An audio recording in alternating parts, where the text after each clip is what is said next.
What is up, wrestling fans? Welcome to episode 107 of Smack Talk from SmarkOutMoment.com. I am your host, as always, Tony Mango, and with me on the mic this evening, we have Steven Wago. Hey man, how's it going? Not too bad. How you doing? I'm tired as shit, but other than that, I'm good. We also have Drew White. Hey, hey, hey! There's a Fat Albert impression. Never do that again. I won't. And we also have Sean Walker. Hello. And Mike Payton will be popping up later on this episode, maybe a little bit through the hot tags. I don't know. It depends on when he gets home. Our main event special feature for tonight's episode is going to be Survivor Series pay-per-view predictions, but we'll also run down all the other segments, including what always comes first, the weekly trivia question, otherwise known as the Ask Him. Last week, we had the live edition of Smack Talk, and we already told you who answered the Ask Him, so let's move right on to this week's question. And since there's no Burhan on this episode, that means you all have to suffer with a Tony Mango Ask Him. And you'll probably hate it because I tend to make them incredibly annoying and frustrating, and today is no different.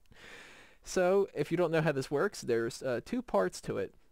First is a question for everybody else who's on the show, and then tied into that is another question for you, the audience, to answer. So the question that I have for you three fellows: Big E Langston just won his very first Intercontinental Championship, and he's already surpassed a former champion in terms of length. Who is the person who, when they won their first Intercontinental title, they only held it for less than a day? Ooh, who could that be? Doctor Who. Nope, but it does start with a D. Drew McIntyre, even though that's not right. Got a guess, Steven? I'm thinking it over.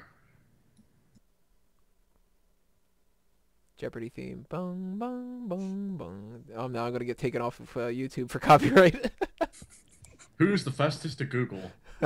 Nah, that ain't even me, dude. The answer is Dean Douglas. Who the fuck's that? Yes. Razor Ramon beat him for the title at In Your House when Dean Douglas was given the title via forfeit, as Shawn Michaels had to get rid of it. And instead of vacating the title, they just went ahead and did that. So they went from babyface Shawn Michaels, pass it off to Dean Douglas, who he can just lose it to babyface Razor Ramon at the time. Who the fuck booked that shit? This is how In Your House worked in the time. But here is the question for you guys. And this is a little complicated, so I'm going to break this down and kind of backtrack a little bit.